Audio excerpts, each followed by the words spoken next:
Super Swine! How do these real-life bacon beasts translate to Sola?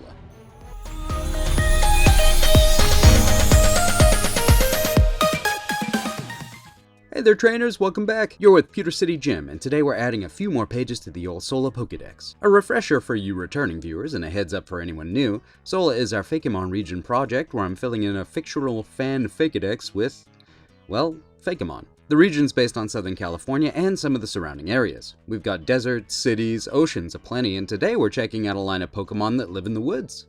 If any of that sounds like your cup of tea, awesome. I'd love it if you'd like, subscribe, and comment. It really helps out. It's always super appreciated, and I want you to know, trainer, you are welcome here. Anyway, pigs! America has a pretty interesting relationship with our porky pals in general. One really interesting fact is that feral pigs do a lot of damage to the ecosystem. That's right, they are not native by any means, and they do a rough average of 1.5 billion, yeah, that's billion with a B, dollars worth of damage every year. And that number's on the rise. The pigs we have here vary in heritage, but many of them are descended from the Eurasian wild boar and released or escaped domestic pigs. Because pigs are one of the most adaptable animals on the planet, these groups of porcine pests can survive in the wild. And when they meet, something kinda crazy can happen. Super pigs. Far from flying around Metropolis, defeating Metallo or Parasite, these superb swine are massive due to a process called hybrid vigor. Look it up, it's super interesting. And because of their domestic heritage, they have very little fear of humans or human-inhabited areas while maintaining the wild ferocity of the mighty wild boar. So, let's head out into the woods and see if we can't spot a couple of these pork belly powerhouses in their naturalized habitat. What I wanted to do here was combine two lineages of pig Pokémon.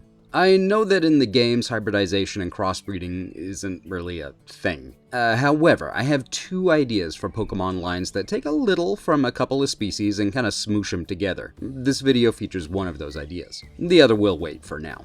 Pokemon fusions are nothing really new, of course, but this would be less of a simple fusion and more taking features from two species, combining them, their themes and influences, and then adding in some new ideas to create something hopefully kind of fresh. So, which Pokepigs to pick from? They're all super cute, and I considered all of them at least briefly. Spoink I nixed because of the pearl and the constant need for bouncing. That made things a little too complicated. Lechonk? It's based on a very specific breed of pig, which is not one that we see out here, honestly. The Iberian Black Boar. Plus, it's literally perfect. Like, why would I ever mess with it? Heck, with Mankey's pig attributes, I considered it for just a moment, but it's definitely way more of a monkey than it is a pig. That left me with two options, Swinub and Tepig, both perfect candidates for this experiment. Swinub and its whole line are based on wild pigs. From the stripes on the piglet form to the big sharp tusks in the two evolutions, this line is a perfect stand-in for the Eurasian wild boar that makes up a chunk of our wild hog population. Tepig is cute, round, and the evolved forms are somewhat anthropomorphic. That to me screams of domestication. It will be the stand-in for our domestic pig ancestry. So, this design here is a pretty basic cross between the two body plans. We have the shaggy hair of the Swinub line, the stripes running down the body that most wild piglets have. Eyes are open though, and some of the Tepig's coloring made its way in there. Swinub has no ears. It gets them as Piloswine and then they go away again when it becomes Mamoswine, but I gave this little fella some ears. No tusks yet, as neither base stage Mon has them. It's an ice and fire type, and I hope I captured elements of each of those in the coloring while filtering out the ground type somewhat. Mamoswine has the blue face mask, and I carried that color through the entire line to help indicate the ice typing. Swinub doesn't exactly wear this type on its sleeve. And here we have Gruntlet, the pig Pokemon. DNA analysis of Gruntlet show that it has ancestry from both Tepig and Swinub. How this happened is being studied by Sola's preeminent geneticists. It has features and benefits from both, and is a destructive pest species. Short, sweet, to the point dex entry. It is a fire and ice type, relatively small, just a cute little blob of bacon grease. For abilities, we have Thick Fat, giving it extra resistances to both fire and ice moves, plus the hidden ability Reckless. This increases damage done by recoil moves. Gruntlet? Well, pigs grunt, it's small so kind of a runt, and baby pigs are piglets. Here are your stats and moves. So a little on the bulky side with a middle tier special attack stat and a relatively dismal speed. In terms of moves, they're your basic fire and ice type moves with a few ground moves thrown in as a nod to its ground type heritage. Also takedown and double edge to make use of that hidden ability if you can get it. On to the middle stage. This is where I really wanted to start differentiating the line as its own thing. Piloswine and Pignite are very different looking Pokemon.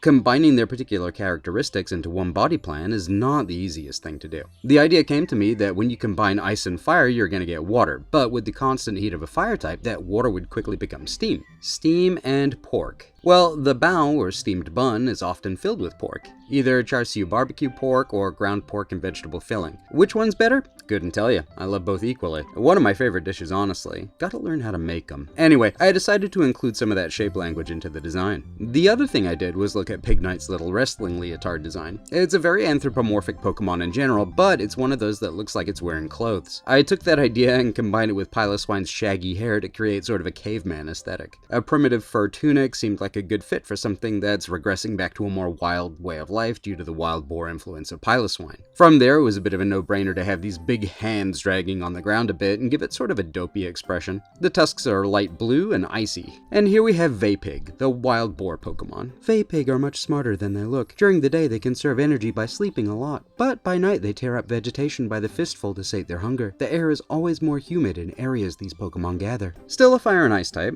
Abilities remain the same and will pretty much throughout the entire line. Shiny colors were actually really hard to settle on for this whole line. I hope you like them. Let me know. Attack and special attack have evened out a bit, but it's still a bulky fellow with great defenses, okay HP, and still pretty middling speed stat. Move list really hasn't expanded too much. It can now kick up a Sandstorm for passive damage, and Ice Fang was a must with those big iced over tusks. And so we have come to the final evolution. For this Pokemon, I wanted to make something really colossal and fierce looking. Ambor and Mamoswine are both big Pokemon. Again, very different body plans, but both with very strong features. Mamoswine, of course, leans more into the idea of a woolly mammoth, as well as just being a huge pig. Those pig tusks have become something more like those of an elephant, especially. Embor, meanwhile, is based on a wrestler and a Chinese military general, Zhang Fei. At least according to Bulbapedia, anyway. Both are fierce-looking monsters, and I wanted to give a sense of just sheer power through this design. I kept the bow inspiration from the earlier form, but cranked up the steam. I had just imagined clouds and tendrils of vapor rolling off of this creature's body as it walks around. The ice tusks are constantly growing, melting in the flames and turning into superheated water that's boiling off immediately. Again, I went with a bipedal body plan for this critter and stuck with that rough shaggy coat. It's still got those massive hands, but they're stretched upwards to make itself look even bigger. It skipped leg day though. It has an almost gorilla-ish body plan with these massive arms and smaller hind legs. I imagine it could walk either upright or on all fours when it needs to. Either way, you'd do well not to annoy it. Honestly, I'm getting slacking vibes from it, but I'd never give it the slack off ability because I'm not that mean.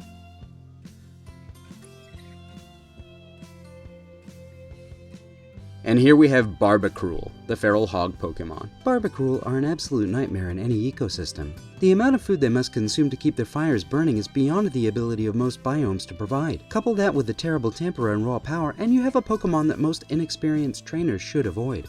Typings and abilities remain unchanged. Barbacru is massive, even bigger than its ancestor species. This is an example of hybrid vigor. You see this in a lot of hybrids. Ligers and Tigons are bigger than either lions or tigers. Pisleys, or growlers, tend to outweigh their parent species, which is honestly insane considering how massive either polar bears or grizzlies are.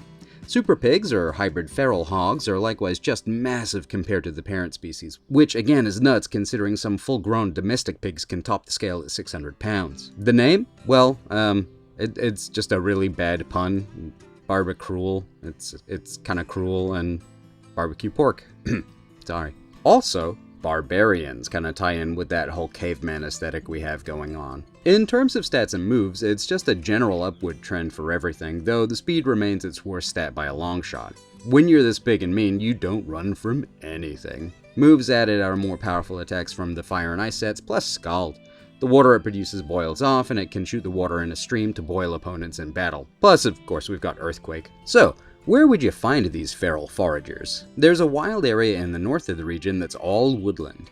Gruntlet would be found there in abundance and would be, strangely enough, a fairly low level compared to the other monsters in the area. Easier to catch, but a little harder to raise than the other things you'd find. A prey animal for some of the more robust predatory critters of the forest.